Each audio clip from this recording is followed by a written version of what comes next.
जय नरहरी. दुसऱ्या सत्राच्या कार्यक्रमाला आता सुरुवात करत आहोत. आता मी संजय मानकापुरे, राज्य कार्यकारिणी सदस्य, हास्य विनोद या कार्यक्रमाचे प्रोफेसर बळवंत जनाबाई विठोबा पाडळे यांचा आता मी परिचय करून देत आहे. त्यांचं शिक्षण BA BEd झालेलं आहे. मुक्काम पोस्ट वाळंजवाडी, पोस्ट केंबडे, तालुका जावळी, जिल्हा सातारा. ते आता पदस्थापना त्यांचे केंद्र प्रमुख म्हणून आहे. ते धावली, भूतेश्वर, केंबडे, केळघर, मेढा, ओझरे, केळघर आणि बामनोली ते केंद्र प्रमुख म्हणून आता काम पाहतात. ते त्यांना आता पुरस्कार त्यांचे असे आहेत: जावळी तालुका आदर्श शिक्षक पुरस्कार, सातारा जिल्हा आदर्श शिक्षक पुरस्कार, रतन टाटा आयडॉल शिक्षक पुरस्कार, राष्ट्रीय स्वच्छ सुंदर शाळा पुरस्कार, देशात द्वितीय क्रमांक आलेला आहे त्यांचा. मुख्यमंत्री स्वच्छ सुंदर सातारा जिल्हा शाळा पुरस्कार त्यांना मिळालेला आहे, त्यात प्रथम क्रमांक आलेला आहे.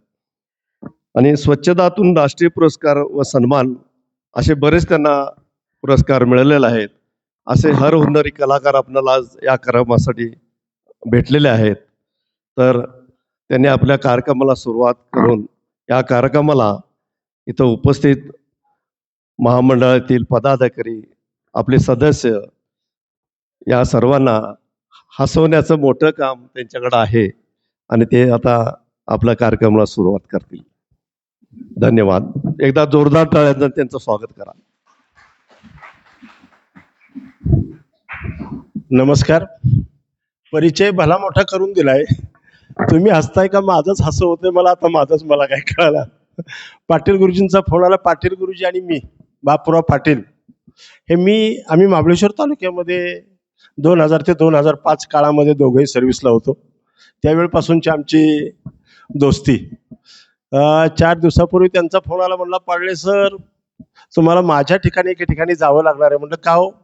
तर म्हटले, मला 18 तारखेला एक लग्न आहे आणि त्या लग्नामध्ये माझी बायको मावळण आहे आणि मावळण असल्यामुळे 4 भांडी मला घेऊन जावं लागेल. आणि जर मी ती 4 भांडी घेऊन गेलो नाही तर घरात माझ्या एक पण भांडं शिल्लक राहायचं आहे. म्हणून माझी तुम्हाला विनंती आहे, तुम्ही म्हणले माझ्या कार्यक्रमाला जा. ठीक आहे, आता जायचं म्हटलं. पण आता आल्यानंतर पोद्दार सर वाटायला येताना माझं ओळख करून देत होते. हे उत्कृष्ट मिमिक्री करतात. आता झालं काय, मला इथलाच एक प्रसंग आठवला. तानाजी, ज्यावेळी तानाजी आणि सूर्याजी कोंढाणा किल्ला घ्यायला गेले आणि कोंढाणा किल्ला घेतला असताना तानाजी धारातीर्थी पडले, त्यावेळी सूर्याजी म्हणतायत, ज्यावेळी मावळे पळू लागले, गडावरचा दोर कापून ठेवलाय, लढा किंवा शत्रूवर तुटून पडा, नाही तर गडावरनं उड्या टाकून जीव द्या. आता माझी सुद्धा तीच परिस्थिती आहे. नक्की पळून जावं तर मागं लोक हसतील, म्हणून म्हटलं जे आहे त्या परिस्थितीला सामोरं जावं. असो, माझा परिचय सरांनी दिला. मी एक साधा प्राथमिक शिक्षक आहे. गेले 4 महिने झालं मी निवृत्त झालो. मी समाजामध्ये जे मला सुचलं, बहिणाबाई म्हणते, आले घरोटा घरोटा तुझ्यातून पडे पिठी, तसं तसं माझं गाणं पोटातून येतं ओठी. समाजासाठी आपल्याला काय देता येईल, बोलता येईल, करता येईल ते आपण करत जायचं. या उद्देशानं जे जुळल ते तुमच्यासमोर मांडणार आहे. सुरुवातीलाच माफी मागतो, जे चुकीचं असेल ते माझं असेल, चांगलं मात्र तुम्ही निश्चितपणाने घेऊन जाईल. 13व्या 14व्या शतकातील आद्य संत नरहरी सोनार एवढंच आम्ही नाव ऐकलं होतं. पंढरपूर गावचे हे रहिवासी विष्णू भक्त होते. विठ्ठलाचं तोंडही पंढरपुरात राहून बघायचे नाहीत, एवढी विष्णू भक्त ते होते. आणि एक दिवस हे सोनार असल्यामुळं विठ्ठलाचा कंबरपट्टा बनवण्याचं काम त्यांच्याकडे दिलं. म्हटले, मी तुमच्या एठ्याचं तोंड बघणार नाही, मला कंबरपट्टा बनवायचा नाही. पण म्हटले, अहो तुम्ही एकटेच सोनार आहात, तुम्हाला काय हरकत आहे? नाही म्हटले, मी इठ्याचं तोंड पाहणार नाही. म्हटले, तोंड नका बघू, असं करा, तुमचं मी डोळं बांधतो आणि मग तुम्ही काय करा, दोऱ्यानं माप घ्या, तुमच्या मेजरमेंटनं माप घ्या. हा, मग त्यांनी मान्य केलं. गेले घेऊन विठ्ठलाच्या मंदिरामध्ये गेलेत. आता माप घ्यायच्या अगोदर त्यांचं डोळं बांधलं नरहरी सुनाराच. तुम्हाला ही कथा सगळ्यांना माहिती असलीच पाहिजे ना, असेल हे. डोळं बांधलं आणि माप घ्यायला सुरुवात केली. विठ्ठलाच्या जसं पुढ्यात आलं, डोळं बांधलेत, विष्णूची मूर्ती दिसते. म्हणले अरे माझा विष्णू आहे इथं, माझं डोळं खोला. डोळं खोलले की परत विठ्ठलाची मूर्ती दिसायची. बांधा बांधा बांधा म्हणजे डोळे. परत डोळे बांधले की त्या डोळ्यातून परत विष्णूची मूर्ती दिसायची. परत डोळे सोडले, विठ्ठलाची मूर्ती दिसायची. शेवटी त्यांना साक्षात्कार झाला. विठ्ठल असला, पांडुरंग असला, तरी सुद्धा विष्णू आणि विठ्ठल एकच आहेत. आणि त्या दिवसापासून नरहरी सुनार यांचं संत महात्म्यांच्या यादीमध्ये नाव आलं. आणि या संत महात्म्यांचं पहिलं स्मरण तुम्ही या ठिकाणी केलेलं आहे. आणि त्यांच्यावरूनच पांचाळ सुवर्णकार समाजाचं हे राज्यव्यापी अधिवेशन आहे. असो, जरी गर्दी नसली तरी दर्दी आहेत. आणि दर्दींच्या पुढे बोलायला खूप आवडेल. तसं तर तुम्ही सगळे कुबेर पुत्र. मला सांगा, मी आयुष्यात कधी सोनाराच्या घराचं दार चढलं नाही. कारण खिशात पैसा नसला. आमच्याकडे असली फाटकी पुस्तकं, फाटक्या पुस्तकांचं धनी. आम्ही कशासाठी सोनारांच्या तिकडे जातोय. आणि आता तर तुमचा भाव केवढा, 1,67,000, 1,68,000. मी मोबाईलमध्ये चेकही करत नाही की आज सोन्याचा काय दर आहे. असे कुबेर पुत्र तुम्ही. कुबेर पुत्रावरून एक कथा आवडेल. मी निश्चितपणानं गोष्टी सांगणार आहे, छोट्या छोट्या आवडतील तुम्हाला माझ्या भगिनींना. हा, एकदा काय झालं, आपल्याकडे तुम्हाला माहिती आहे ब्युटी कॉन्टेस्ट असतं. ब्युटी कॉन्टेस्ट, सगळ्यात सुंदर स्त्री कोण, सगळ्यात सुंदर पुरुष कोण, याला ब्युटी कॉन्टेस्ट म्हणतात. जगभरामध्ये असतंय. तसं या पृथ्वी तरावरचं हे लोण एकदा स्वर्गात पोचलं. स्वर्गात हे लोण पोचलं आणि स्वर्गात लोण पोचल्यानंतर तिथेही ठरले, म्हणले आपल्यात ही सगळ्यात सुंदर देवता कोण आणि सुंदर देव कोण, याचं आपण काय करूया, हे ब्युटी कॉन्टेस्ट लावूया. झालं, सगळ्यांना सांगितलं तुम्ही भाग घ्या. भाग घेतल्यानंतर 3 पंच निवडले आणि 3 पंच निवडल्यानंतर देवी आणि देवतांची स्पर्धा लावली. झालं, प्रत्येक देवीने याच्यामध्ये भाग घेतला, देवाने भाग घेतला. आणि शेवटी एक देवी आणि एक देव याच्यातून निवडून आला. देवी कोणची निवडून आली, तर लक्ष्मी माता निवडून आली. आणि देव कोण निवडून आला, शनी निवडून आला, सर्वात सुंदर असा शनी. आता महत्वाचं काम आलं. आता या शनीमध्ये आणि लक्ष्मीमध्ये निवडायचं कोण, सगळ्यांच्या पुढे प्रश्न पडला. आणि मग हे काम नारद मुनींकडे दिलं. नारद मुनींकडे दिलं आणि नारद मुनींना सांगितलं, आता तुम्ही या दोघांमधलं उत्तम कोण आहे ते शोधायचं. नारदाला सुद्धा माहिती आहे, मी हा जर पंगा घेतला तर आयुष्यभर मला पंगा घ्यावा लागेल. पण मला तरी सुद्धा चला ठीक आहे, इथून पुढची गोष्ट महत्वाची ऐका, कारण प्रत्येकाला त्याला सामोरं जावं लागतंय. नारदांनी लक्ष्मीला बोलवलं, शनिदेवांना बोलवलं आणि सांगितलं, बाबांनो रे, तुमच्या दोघांमध्ये मला निवडायचं आहे. तुम्हाला स्पर्धा एवढीच की इथून त्या हॉलच्या मागपर्यंत तुम्ही चालत जायचं आणि तिथून परत यायचं. म्हणजे त्यात काय एवढं. चालायला सुरुवात झाली. लक्ष्मी आणि शनिदेव चालत चालत चालत हॉलच्या पाठीपर्यंत गेले आणि तिथनं परत आले. परत आल्यानंतर आता म्हटले, झाली स्पर्धा? हो. म्हटले, नंबर मी काढलाय, सांगू नंबर? म्हटले, लक्ष्मी माझ्याकडे येताना सुंदर दिसली आणि शनिदेव पाठीमागे जाताना सुंदर दिसले. बंधू भगिनीओ, किती महत्वाचं आहे. जर लक्ष्मीनं पाठ फिरवली, हा निकाल जर उलटा झाला तर जीवनात औषध काय होईल बघा. जर लक्ष्मीनं पाठ फिरवली तर, आणि शनीनं आपल्याकडे पाठ केली तर. आणि म्हणून प्रत्येकाला लक्ष्मीचं रूप आवडतं आणि शनी नको असं वाटतो, पण तरी सुद्धा दोन्ही देव आहेत. आज तुम्ही माझ्यासाठी, माझ्या महाराष्ट्रासाठी तुम्ही सगळे लक्ष्मीची रूप आहात. सोन्यासारखी माणसं, सोनं ऐकणारी माणसं. म्हणजे मला सांगा, लहान आहेत का, असं एक एक माणूस हजाराच्या पुढं, हजार माणसाची बरोबरी आहे आणि त्या माणसांच्या पुढं बोलायचं काय, हा प्रश्न मला पडला. आणि मगाशी मग मी माझा स्वतःचा घाम पुसायला सुरुवात केली. पण तरी सुद्धा एकदा अकबर आणि बिलबरानं त्यांच्या दरबारामध्ये एक चर्चा चालली होती. छोटा बरं झालं, चर्चा चालली होती. सगळे दरबारी म्हणायला लागले की लढाईसाठी सगळ्यात सुंदर शस्त्र कोणतं, सगळ्यात सुंदर असं शस्त्र कोणचं. कोण म्हणायला लागला तलवार श्रेष्ठ, मला तलवारीनं वाचवलं. कोण म्हणायला लागला भाला श्रेष्ठ, मला भाल्यानं वाचवलं. कोण म्हणायला लागला वाघ नख श्रेष्ठ, मला वाघ नखाने वाचवलं. प्रत्येक जण आपल्या शस्त्राचं कौतुक करत होता. प्रत्येक जण आपल्या शस्त्राचं कौतुक करत होता. कौतुक करता करता या सगळ्यांमध्ये बिलबर आपला गप्प बसला होता. बिलबरला विचारलं, राजा तू का गप्प? म्हणलं भाऊ माझं उत्तर वेगळं आहे, तुम्हाला आवडणार नाही. म्हणलं का आवडणार नाही? तर म्हटलं मला असं वाटतं वेळेला उपयोगी पडेल ते शस्त्र श्रेष्ठ. मला सांगा तुमच्या दुकानात आलेला माणूस परत जाईल का? त्याच्यावरही बोलणार आहे नंतर. मग म्हटलं ह्या बिलबराचं नेहमी वेगळंच काहीतरी असतंय, नेहमीच आपला काहीतरी बोलत असतो. म्हटलं ठीक आहे महाराज. थंडीचे दिवस होते. अकबर आणि बिलबर सकाळी सकाळी राजवाड्याच्या गच्चीवर ऊन खात बसले होते. तेवढ्यामध्ये गजशाळीमधून एक हत्ती सुटला आणि तो थेट राजवाड्याच्या मुख्य प्रवेशद्वाराकडे, जिकडं अकबर आणि बिलबर ज्या गच्ची उभे होते तिकडच राजवाड्याकडे पळायला लागला. खाली त्या राजवाड्याच्या खाली पहारा करण्यासाठी पहारेकरी होता. पण त्या बिचाऱ्याची गंमत अशी, त्या दिवशी तो भाला आणायला विसरला होता. आता काय करायचं? अकबर बिलबर वर बघतायत, तो पहारेकरी खाली बघतोय. जर पळून जावं तर राजा आणि प्रधान आहे, नाही पळून जावं तर हत्ती आता मारणार आहे. अकबर बिलबर सुद्धा म्हणतात की आता याच्या होईल. बिलबर गालातल्या गालात हसायला लागला. हत्ती फोडून येतोय, पहारेकरी जाग्यावर उभा आहे. अकबराला सुद्धा वाटलं की आता पहारेकरी आणार. तेवढ्यामध्ये त्या पहारेकऱ्याचं सुदैव, एक कुत्र त्या पहारेकऱ्याच्या कडनं पळत सुटलं होतं. ह्या पहारेकऱ्यानं मागचा पुढचा विचार न करता कुत्र्याचे दोन्ही पाय मागचे पकडले, गरगर गरगर फिरवले आणि जसा हत्ती जवळ आला हत्तीच्या डोक्यावर आपटले. कुत्र्यालाही कळालं नाही की मला कुठं आपटलं जातंय आणि हत्तीलाही कळालं नाही की माझ्या डोक्यावर काय आपटलं जातं. जो हत्ती घाबरला आणि तडक गजशाळेमध्ये जाऊन उभा राहिला. बिलबरांना सांगितलं, महाराज 3 महिन्यांपूर्वी तुम्ही मला प्रश्न विचारला होता की कोणतं शस्त्र श्रेष्ठ,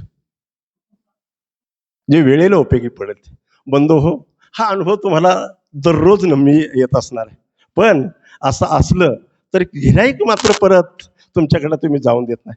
हे सुंदर आहे, ते सुंदर आहे. मनातल्या मनात आम्ही जरी काही बोललो तरी सुट्टी नसते, मात्र ते खपवलं जातं. ही खरी दुकानदाराची किमया आहे. ही किमया तुमच्याकडे आहे. असो, परंतु एक व्यापाऱ्याचं मला 3 वाक्य पाहायला मिळाली. व्यापारी आपल्या दुकानामध्ये वस्तू विकत असताना तो दररोज काहीतरी वहीत लिहायचा. महत्वाचं आहे. काय लिहायचा? तो माझ्या दुकानात गिऱ्हाईक आले किती आणि रिकाम्या हातानं गेले किती. दुसरं लिहायचा, माझ्या दुकानात गिऱ्हाईक आलं किती, ते नाराज, त्यातली नाराज झालीत किती. तिसरं लिहायचा, माझ्या दुकानातल्या गिऱ्हाईकाला काय आवडलं पण ते माझ्याकडं नव्हतं. आणि मग तो काय करायचा, जी दुकानात गिऱ्हाईक आलीत, नाराज झालीत, ती का नाराज झालीत, तो जो त्यांच्या आवडीचा माल नव्हता तो माल तो भरायचा. दुसरं काय करायचा की आपल्याकडे आता एक पद्धत आहे ना की माल घेतला की थोडंसं काहीतरी त्याच्यावर प्रेझेंट दिलं जातं. मग अशा काही ग्राहकांना तो काय करायचा, खुश करायचा. आणि तिसरं, गिऱ्हाईकाची डोक्याची परिस्थिती बघून, खिशाची परिस्थिती बघून दुकानामध्ये माल भरायचा. 6 महिन्यामध्ये दुकान फुल झालं. आपल्याकडे आता मला सांगा, सगळे तुम्ही सुवर्णकार आहात, 1,60,000 किती गिऱ्हाईक आपल्याकडे येत असतील. पण तरी सुद्धा आलेलं गिऱ्हाईक मात्र परत जाता कामा नये. त्याच्यासाठी तुमच्याकडे ती पद्धत असलीच पाहिजे. मला सांगा, सोन्याची किंमत तोळ्यानं सांगितली जाते आणि चांदीची किंमत मात्र किलोने सांगितली जाते. भाजीपाल्याचं पण आता तसंच आहे. जे महाग आहे, कांदा जर 80-90 रुपये किलो असेल तर तो पावशेर सांगितला जातो आणि बटाटा स्वस्त असेल तर तो किलोमध्ये सांगितला जातो. पण दुर्दैव बघा ना, जी भाजी पोटाला आम्ही खातो ती भाजी मात्र फुटपाथवर विकली जाते आणि जो सोनं गळा चिरतं ते दुकानामध्ये विकलं जातं. मी तुम्हाला बोलत नाही, इथं बाहेरचे आहेत त्यांना बोलते, नाही तर मला जाऊन द्यायचं नाही. असो, विनोद पाहिजे तुम्हाला, विनोद करूया जरासा. एकदा काय झालं, मी इथं महाबळेश्वरच्या पायथ्याला प्रतापगडला तिथं सर्व्हिसला होतो. बाप्पा पाटील आमचे जावलीला आणि मी कुमठ्याला, दोन्ही ऐतिहासिक गावं. आणि ही सुद्धा जी भूमी आता जिथं आपण बसलोय, या भूमीमध्ये सुद्धा आतापर्यंत कितीतरी चित्रपटांचं शूटिंग झाले आपल्याला माहिती असेल. तो काळ गेला. तो काळ गेला. जितेंद्र, धर्मेंद्र, राजेश खन्ना, बच्चन हा काळ गेला. पण तो काळ मधल्या काळामध्ये असताना इकडे बरेच शूटिंग चालायचे. असंच एकदा कुमठ्यामध्ये पिक्चरचं शूटिंग चाललं होतं. पिक्चरचं शूटिंग चाललं असताना बरेचसे हिरो त्या दिवशी आले होते. मग त्याच्यामध्ये अमिताभजी बच्चन होते, स्वर्गीय राजेश खन्ना होते, सनी देओल होते, बरेचसे हिरो होते. अगदी दादा कोंडके होते, उषा चव्हाण होते. आणि ज्याच्या त्याच्या पिक्चरची शूटिंग चालली होती. आणि ज्याची त्याची तेवढा 5-10 मिनिटं गळा दाबा, मग आपण बघू. हा, आता मोबाईलवरनं आलायच विषय, तर बोलतो आणि मग सांगतो कथा. दोघं नवरा बायको होते आणि त्यांना लाडकी लेक होती. तिचं नाव सुनीता. अगदी नवस आयास सायास करून ही लेक झाली होती त्यांना. परंतु मुलगी माहेरच्या अंगणातली चिमणी दाणं टिपता टिपता कधी सासरी जाते, आईलाही कळत नाही आणि वडिलांनाही कळत नाही. आणि सुनीताचं मग लग्न करायचं ठरवलंय. लाडकी लेक अगदी लाडा कोडानं मागितलं, जे मागल ते आई बाबा त्यांना द्यायचे. लाडा कोडानं वाढवली. पण 18 वर्षाची मुलगी झाली आणि मग लग्न ठरलं. नातेवाईकात तिला दिली आणि मग लग्नाचा दिवस झाला. तुम्हाला माहितीये, दिवसभर मग हळदी असतात, 5 वाजता लग्न असतं, त्याच्यानंतर जेवण आणि त्याच्यानंतर मग पाठवणी. सासरला ही बहीण निघाली, भावाची लाडी नेसली माहेरची साडी. आणि मग पाठवणीची वेळ आली. तेवढी आई खूप रडायला लागली, सुनीता खूप रडायला लागली. आईनं सुनीताच्या डोक्यावर हात ठेवला. इथं कोणाचं सुनीता नाव नाही ना, मी त्यांचं नाव घेत नाही, माझ्या बायकोचं नाव आहे. तर सुनीताला मग पाठवणीची वेळ आली. सुनीता खूप रडायला लागली. सुनीताला सांगितलं, बेटा तुझा दादा तुझ्याबरोबर 5 दिवस येतोय, 5 दिवसानंतर काय कर, तू ये आणि 15 दिवस राहा. सुनीताचं डोळं पुसलं आणि सुनीता कशी बशी तयार झाली आणि आपली नांदायला निघाली. गेली 5 परातनं झालं. 5 दिवसानंतर आल्यानंतर परत 8-15 दिवस राहिली. आईनं सांगितलं, बेटा जाताना परत रडायला लागली. रडायला लागल्यानंतर आईनं सांगितलं, बेटा आता फक्त 16व्या पर्यंत राहा. काय कर, 16व्या पर्यंत राहा आणि नंतर तू इकडं महिनाभर येऊन राहा. सुनीतानं डोळं पुसलं. 16व्याला गेली. त्याच्यानंतर परत आली, महिनाभर राहिली. आता सुनीता इकडं 15 दिवस, तिकडं 8 दिवस, इकडं महिना, तिकडं महिना, इकडं 6 महिने, तिकडं 6 महिने. आता सुनीता राहू लागली. तिला आता करमू लागलं. वर्ष झालं, 2 वर्ष झालं. सुनीता आता लेकरवाळी झाली. सुनीता आपल्या संसारात रमू लागली. त्यांच्या ऑफिसचा दररोज डबा करू लागली. मुलांना शाळेत पाठवू लागली. आई वडिलांना कधीतरी चिठ्ठी पाठवू लागली. 4 दिवसातनं, 8 दिवसातनं, कधीतरी तासा 2 तासासाठी जाणं होऊ लागलं. आता सुनीता ही लेकरवाळी झाली होती आणि आई वडील सुद्धा म्हातारे झाले होते. वडिलांनी एक दिवस, सुनीता संध्याकाळी जेवत होती, नवरा जेवत होता, मुलं शेजारी बसली होती आणि तेवढ्यात चिठ्ठी आली, बेटा सुनीता तुझी आई खूप आजारी आहे, तुझी आई खूप आजारी आहे, जेवत असशील तर हात धुवायला माहेराला ये. सुनीताने चिठ्ठी वाचली. सुनीता रडू लागली. म्हणजे मला काय झालं तरी मला जावं लागेल. नवरा म्हणला, झालं काय? म्हणलं, अहो माझी आई खूप आजारी आहे, जिने मला लहानापासून वाढवलं, ती माझी आई आजारी आहे, मला काही करून जायला पाहिजे. ठीक आहे म्हटलं, जा, चल तुला घालवतो. परत सुनीता थोडा वेळ स्तब्ध झाली. म्हणलं, का? हो म्हणली, जाऊ कशी? मी जर गेले आज तर तुमचा डबा कोण देणार? उद्या मुलाला शाळेत कोण घालणार? असू द्या. डोळे पुसले. महत्वाचा शब्द शेवटचा आहे का? आज चिठ्ठी आलीच, उद्या तार आली की एकदा जे मातीला जाईल ते सावडूनच परत येईन. विनोद आहे इथं. विनोद याच्यासाठी आहे. सगळं ज्या त्या जागेवर असतंय. सगळे जिथं इथं ठीक असतात. माझी तुम्हाला, माझ्या लेकींना, माझ्या बहिणींना विनंती आहे, थोडं स्वतःसाठी जागा, थोडं स्वतःसाठी जागा. ती मुलं इकडची बाजू जरी असली तरी तुमचा विचार कुणी करत नाही. सकाळी 6 वाजता उठायचं, मरमर राबायचं, संध्याकाळी 11-12 वाजता शेवटचं भांडं विसळल्याशिवाय आपल्याला संधी मिळत नाही. मला या लोकांचा आभार आहे, त्यांना मी धन्यवाद देतो की किंबहुना तुम्ही एकटं नाही आला, सगळ्यांना घेऊन आला. त्यांनाही महत्वाचं, आनंदानं यांना जगू द्या. या जेवढं आनंदानं जगतील त्याचं दुप्पट आयुष्य आपल्याला लाभणार आहे. आणि म्हणून हे आपल्या सोबत असलं पाहिजे. आणि 50च्या नंतर मला वाटतं आपण सर्व समवयस्क दिसतोय. 4-2 जर दिसली 30-40तली तर आपण सगळे समवयस्क दिसतोय. आता यांच्याशिवाय आपलं पान हलणार नाही. अमुक दे ग, तमुक दे ग, फलानं दे ग. आणि हे नसलं तर आपल्या कमरेचं सुद्धा आपल्याला कधी सापडत नाही. आणि म्हणून यांच्यावर खूप प्रेम करा. हो, माझी तीच परिस्थिती आहे. आता सुद्धा शोज पासून सगळं घेऊन पळत सुटलोय. असो तर मग अमिताभ बच्चन, राजेश खन्ना, सनी देओल, दादा कोंडके, उषाताई, अजिंक्य देव बरेचसे मंडळी तिथं आले होते. आणि आल्यानंतर एकाएकी काय झालं, त्यांचं जे शूटिंगचं साहित्य होतं, लाईट गेली, शूटिंगचं साहित्य तिथं त्यांना उपलब्ध झालं नाही. आणि मग म्हटले काय करायचं, तर मग माझ्या कुमठ्याच्या शाळेमध्ये आले. सर म्हणले नमस्कार, तुमचं नाव काय? म्हटलं माझं नाव बळवंत पाळले. तर म्हटले असं झालं, आमची शूटिंग संपली आहे, शूटिंगला आम्हाला साहित्य आलेलं नाही.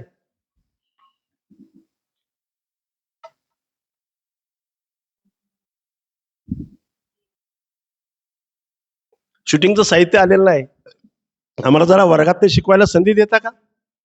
हा जा म्हटलं. गेले पहिलीच्या वर्गामध्ये. म्हटलं चला पहिलीच्या वर्गाच्या आज गुरुजी रजेवर आहेत, काय शिकवता येत का बघा. सगळे हिरो जाऊन बसले, मुलं अगदी टकामका आमची कोकणातली सगळी बघायला लागलीत. तर म्हटले गुरुजी काय शिकू? असं करा म्हटलं, तुम्ही पहिलीतलं एखादं गाणं शिकवा. गाणं काय शिकू? तर म्हटलं सोपं सांगतो, ये रे रे पावसा गीत शिकवा. म्हणजे ठीक आहे, लय सोपं आहे. मग राजेश खन्ना म्हटले मी पहिले ये रे रे पावसा गीत शिकवतो. मग राजेश खन्नाने मुलांना सांगितलं, मुलांना म्हणा रे. मग मुलाने आमच्या म्हणायला सुरुवात केली, ये रे पावसा तुला देतो पैसा, पैसा झाला खोटा, पाऊस आला मोठा. म्हटले असं नाही गीत म्हणायचं. म्हटले मी सांगतो तसं म्हणा. मग राजेश खन्नाने गीत म्हणायला सुरुवात केली, ये रे पावसा तुला देतो पैसा, पैसा झाला खोटा, पाऊस आला मोठा, पाऊस आला मोठा. जब हम जवा होंगे जाने कहा होंगे, लेकिन जहा होंगे. याच्यानंतर बच्चनजी उठले. म्हटले ही काय चाल मुलांना येत नाही. मग माझ्या पद्धतीने चाल लावतो. मग त्यांनी चाल लावायला सुरुवात केली. ये रे पावसा, ये रे पावसा तुला मी देतो पैसा, पैसा झाला खोटा, पाऊस आला मोठा. मेरे अंगने में तुम्हारा क्या काम है, जो है नाम वाला वही तो बदनाम है. पद्मिनी ताई उठल्या, पद्मिनी कोल्हापुरे, सॉरी, पद्मिनी कोल्हापुरे उठल्या आणि त्या म्हटल्या ही चाल नाही येत. मग मी चाल लावते. मग त्यांनी लावली, ये रे शायद मेरी शादी का ख्याल, ये रे पावसा तू, ये रे पावसा तुला मी देते हा पैसा, शायद मेरी शादी का ख्याल दिल में आया है, इसीलिए मम्मी ने मेरे तुम्हें चाहे पे बुलाया है. सगळं काहीच ना. मुलं तोंडाकडे बघायला लागली. मग दादा कोंडके म्हणले, च्या मायला म्हणले आमच्या कवितांना तुम्ही हिंदी चाली लावताय, आमच्यासारखी लावता, आमच्यासारखी चाल पाहिजे. मग त्यांनी चाल लावली, अरे ये रे पावसा तुला मी देतो पैसा, पैसा झाला खोटा, पाऊस आला मोठा. अंजनीच्या सुता तुला रामाचं वरदान, एकमुखानं बोला बोला जय जय हनुमान. हेही नाही. मग अजिंक्य देव उठले, लेख चालली सासरला. ये रे पावसा तू, ये रे पावसा तुला मी हा पैसा, तुला मी देतो हा पैसा. पोरं तोंडाकडे शेवटी उषाताईंना हाक मारली, तुमच्याकडनं काय जमतंय का बघा. मग त्यांनी सातारी बुगडी काढली आणि मग उषाताईने सुरुवात केली, ये रे पावसानं तुला देते पैसा, पैसा झाला हान खोटा न पाऊस आला आला हो मोठा. गेली कुठं घावना, बोलल्या बिगरावना, मुदली या कानाची भोक न खाजवाकी. सगळे हिरो घेत म्हटले, बाळानो आता तुम्हाला आवडेल त्या चालीमध्ये गीत ये रे पावसा म्हणा, परत आमचं तेच, ए रे पावसा तुला देतो पैसा, पैसा झाला खोटा पाऊस आला मोठा.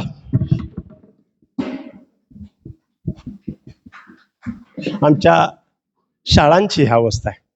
तुमची मुलं बाळं कोणत्या शाळेमध्ये जरी असलीत तरी सुद्धा सगळ्यांना विनंती आहे, जिल्हा परिषदेच्या शाळेमध्ये आपली मुलं शिकली पाहिजे, कारण जिल्हा परिषदेची शाळा ही आपल्या सर्वांची आई आहे. चला ठीक आहे, परत महाबळेश्वरमध्ये येऊ. महाबळेश्वरला आज पहिली वेळ आलाय की याच्यापूर्वी कधी आला होता?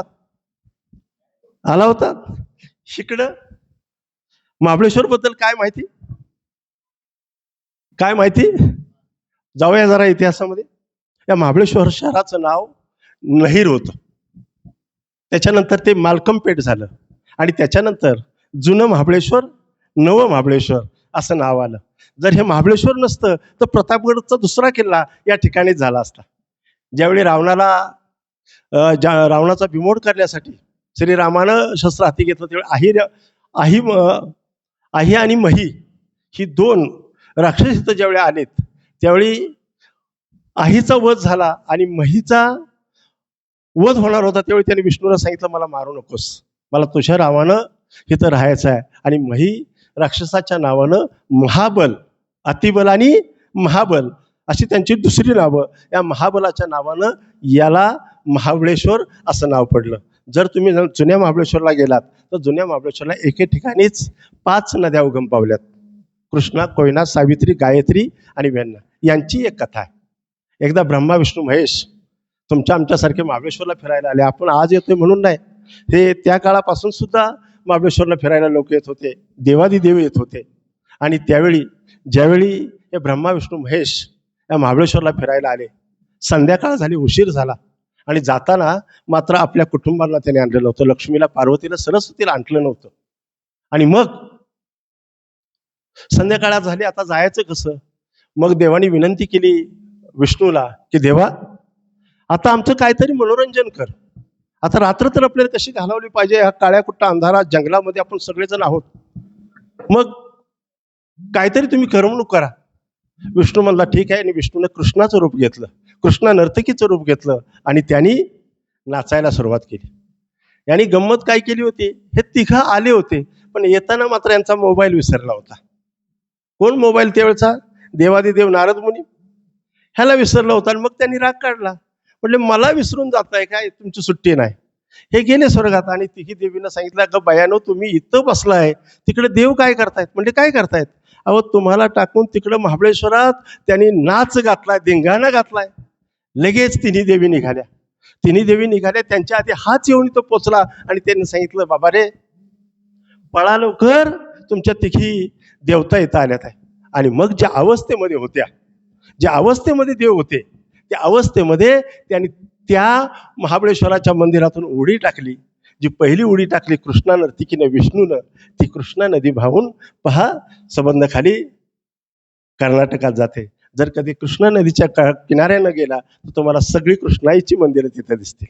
दुसरी जी उडी टाकली ती इथून मधनं टाकली, ती वेण्णा म्हणून टाकली, ती शंकरानं टाकली उडी, ती वेण्णा नदी म्हणून ही माहुलीला जाऊन परत एकदा कृष्णाला भेटली.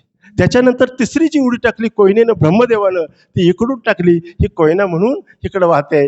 आणि इतर देवानी सावित्री, जगबुडी अशा 5 नद्या झाल्या आणि त्या पद्धतीनं ह्या वाहू लागल्या. हा इथला इतिहास आहे. ज्यावेळी तुम्ही तिथं जाल त्यावेळी पहा 5ही नद्यांना पाणी आहे, त्यातली एक नदी सापडत नाही, जगबुडी. ती इथं खाली गेल्यानंतर कुमठजी, मी माझ्या नोकरीचं गाव सांगतो, प्रतापगडच्या पायथ्याला, तिथून ती परत एकदा उगम पाहून जगबुडी म्हणून सगळीकडे वाहते. अशा हा महाबळेश्वरचा हा इतिहास आहे.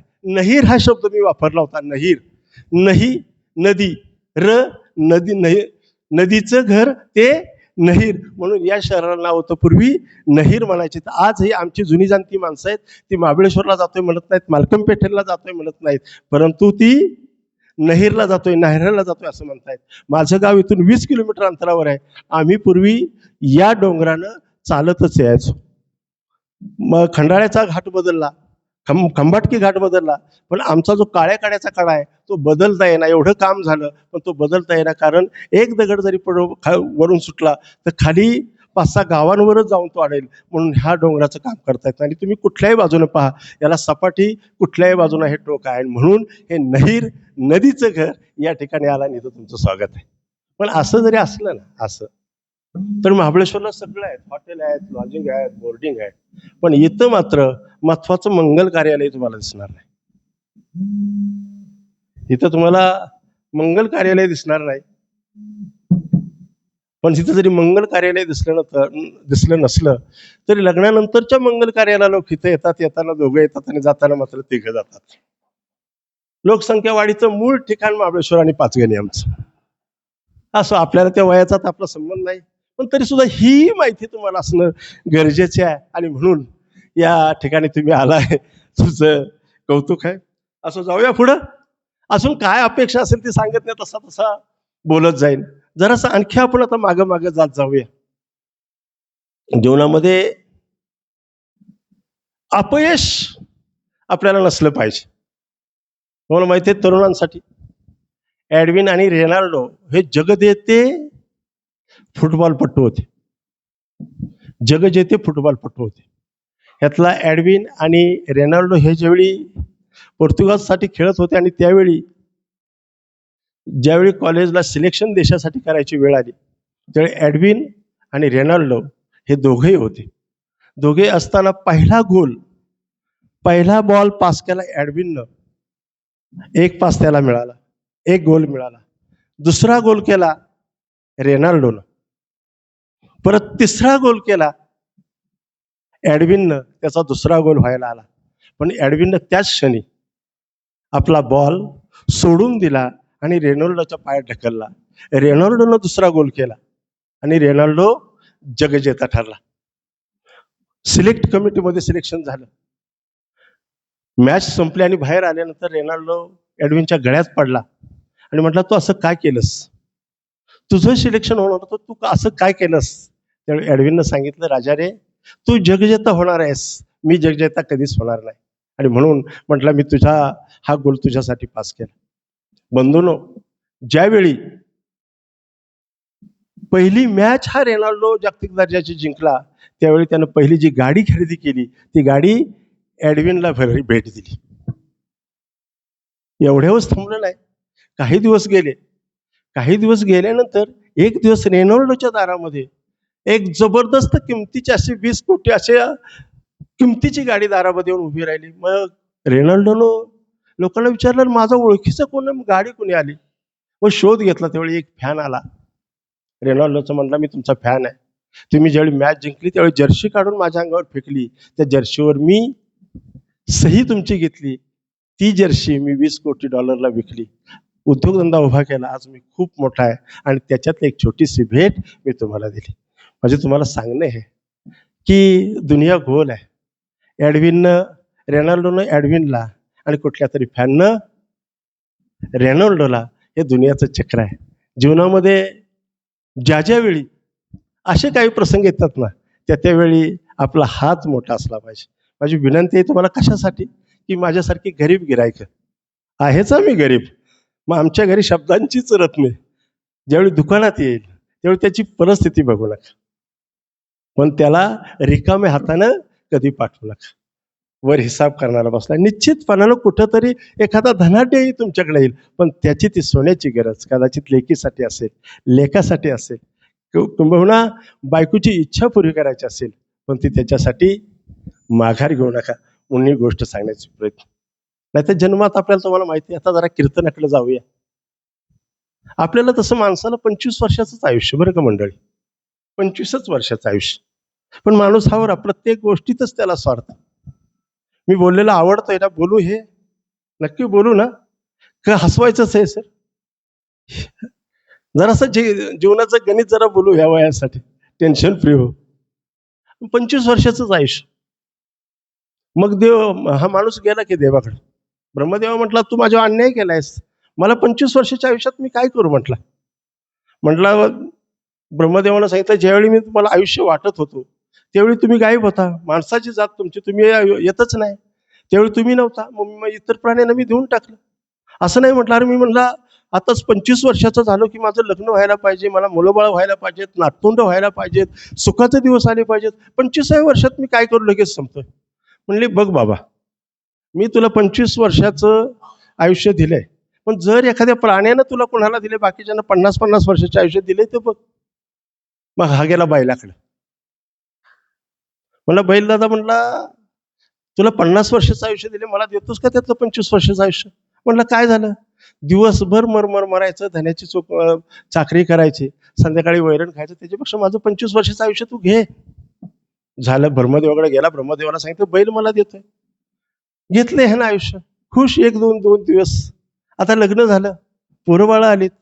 हा जो सकाळी आपला डबा घेऊन बायको दिल तो डबा घेतोय चटणी भाकरीचा, दिवसभर काम करते. वयाची 50 वर्षे रिटायर होईपर्यंत. आता स्वतःला आठवू नका, स्वतःला आठवू नका काय आपलं होतंय तसं. मग 50 वर्ष ह्याचं आयुष्य झालं. आता 50 वर्ष मरमर मेला. एखादं आपलं घर बांधलं, 2-4 लेकरं झाली, तर मग आता तरी आयुष्य संपावं. कुठलं संपतंय?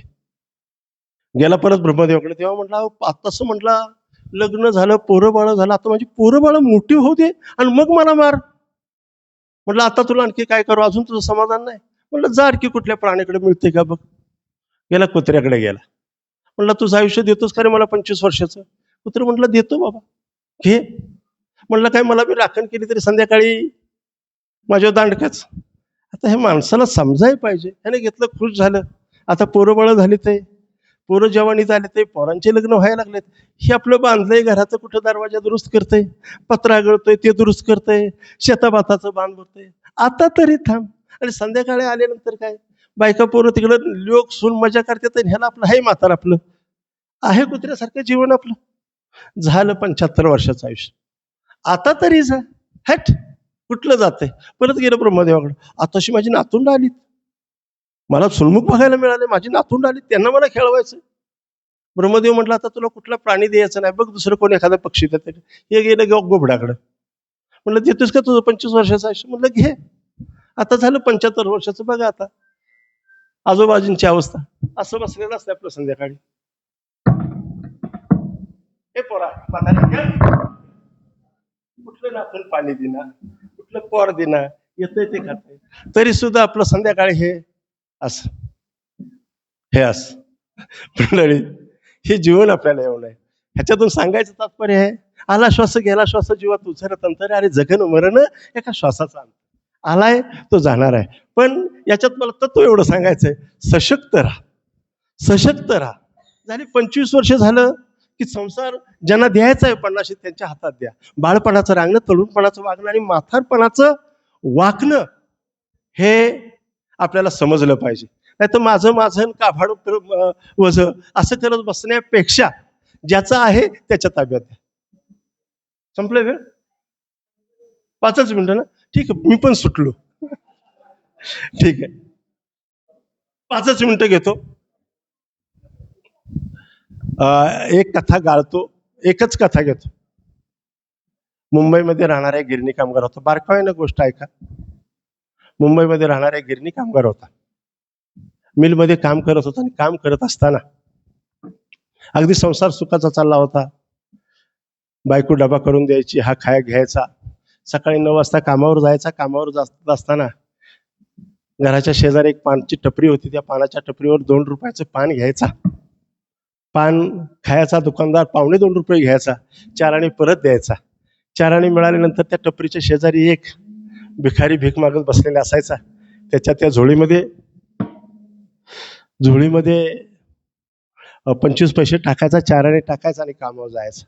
1 वर्ष, 2 वर्ष, 3 वर्ष, 17-18 वर्ष झाली. एक दिवस कामावर गेला असता घरनं निरोप आला की ताबडतोब दवाखान्यामध्ये या, तुमची बायको खूप आजारी आहे, तिच्या पोटामध्ये खूप दुखत आहे. हा दवाखान्यामध्ये पळत गेला. पळत गेल्यानंतर डॉक्टरने सांगितलं तुमच्या बायकोचं ऑपरेशन करावं लागेल. तुमच्या बायकोच्या पोटामध्ये एक गाठ आहे, ती गाठ जीव घेणे आहे, कॅन्सर सारखी गाठ आहे. गडबडला. म्हटलं काय करावं लागेल? 1.5 लाख रुपयाचं ऑपरेशन करावं लागेल. ठीक आहे म्हटलं, संध्याकाळपर्यंत घेऊन येतो. संध्याकाळ म्हणता सगळ्या नातेवाईकांकडे गेला. दादा माझी बायको आजारी आहे, मला मदत करता का? बहिणीकडे गेला, भावाकडे गेला, दादाकडे गेला, सासू सासऱ्यांकडे गेला, प्रत्येकाच्या समस्या. मित्रांकडे गेला, ह्याच्यामध्ये 1 दिवस गेला, 2 दिवस गेले, कुणीही उभं केलं नाही. शेवटी मनामध्ये विचार आला, चला आता चौपाटीमध्ये जाऊन शेवटचं जीवन संपूया. चौपाटीत समुद्रात उतरला, गुडघ्याभर पाण्यात गेला, कमरेवर पाण्यात गेला, खांद्यावर पाण्यात गेला. आता जीव संपवायचा तसा परत मनामध्ये विचार आला, चला मरायचंच आहे ना, दोघं बायकोला घेऊन दोघं पण जाऊया. दुसऱ्या दिवशी सकाळी त्या दुकानदाराच्या तिकडून निघाला. दादा म्हणला, 2-4 दिवस तुम्ही आला नाही माझ्याकडं. म्हणलं, काय सांगू दादा, बायको माझी आजारी आहे आणि 1.5 लाख रुपये खर्च आहे. असं करा, माझी म्हणलं पानाची टपरी आहे का? अरे म्हणला, तुझ्या टपरीचे 4-5 हजार येतील, त्याचं मी काय करू? नको म्हणला, तुझं चालू दे. आणि परत बायकोला आणायला दवाखान्यामध्ये गेला. रडत रडत रडत सगळं आठवत दवाखान्यामध्ये गेला. दवाखान्यामध्ये गेला असता सिस्टर पळत आल्या, म्हणजे दादा दादा या कागदावर सही करा, दादा दादा या कागदावर सही करा. म्हणला, कशासाठी ताई सही करू? माझ्याकडे 1.5 लाख रुपये भराय नाहीत. अहो दादा म्हणली, काळजी करू नका, तुमचे 1.5 लाख रुपये भरलेत. कुणी भरले?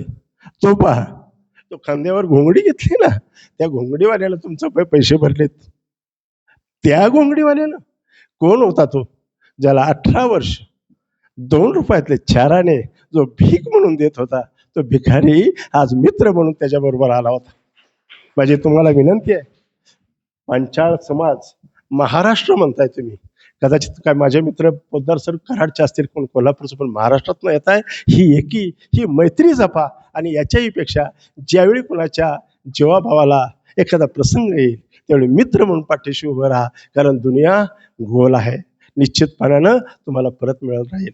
हंसते हंसते कट जाए रस्ते, जिंदगी यूं ही चलती रहे, खुशी मिले ना मिले मगर बदलेंगे ना हम, चाहे दुनिया बदलती रहे, चाहे दुनिया बदलती रहे. चुकीचं असेल, माझं असेल, चांगलं असेल, घ्या. धन्यवाद.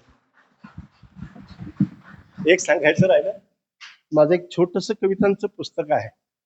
जर आवडलं तर त्याचं मिनिमम मूल्य मी ठेवलं 100 रुपये. घेतलं तर घ्या, एवढी विनंती.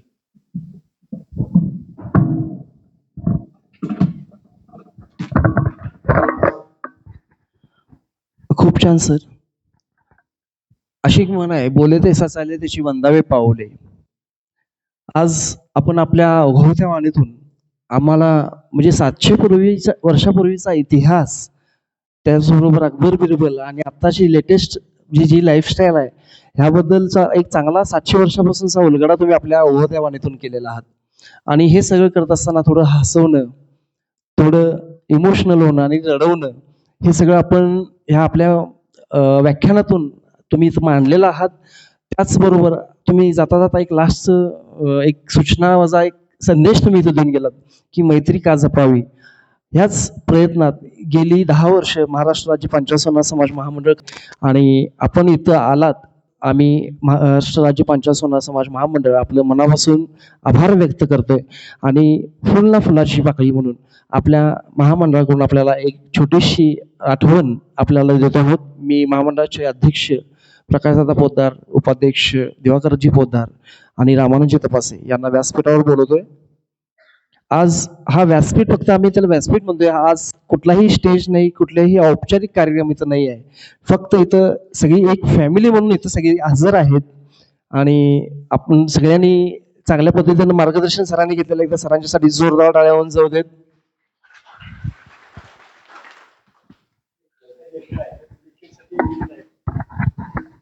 लेकीचा जन्म म्हणजे चिमण्याचा झाका, चिमण्या जाती दूरदेशी, जन्म देऊन आई बापा काय होणार तुझा नफा.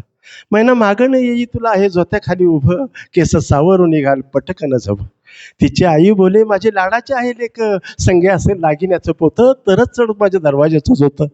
चुलत्याला म्हणे दादा जागा शिव शेजारची बघा, सांगून ठेवा जावयाच्या बापा, तुझ्या चाफ्या परीस माझ्या जुईचा कर झोपा. आला लग्नाचा दिस लेख चालली सासरला वेसीपर्यंत घालवाया शेजीची आया बाया आईची ती वेडी माया जाई पुढं घालवाया उससून रडे बंधुराया म्हणे ताई राहा तू जपून बाप डोकावे कलसातून म्हणे माझं पाखरू गेलं मंडपातून अवघड पाऊलानी लेख पाऊल टाकती पुढं जिला नाही बंधू तिला बुराळ्याचं पडलं कोडं म्हणून बंद हे मायेचं जपाल तेवढं थोडं. धन्यवाद. खूप छान खूप छान. समाज बांधवांना विनंती आहे, आता आपला फक्त 5च मिनिटाचा ब्रेक होतोय. चहा आणि बिस्किटची व्यवस्था इथं बाहेर केलेली आहे, बाहेर लॉनवर चहा घ्यायचा आहे आणि 5 ते 7 मिनिटामध्ये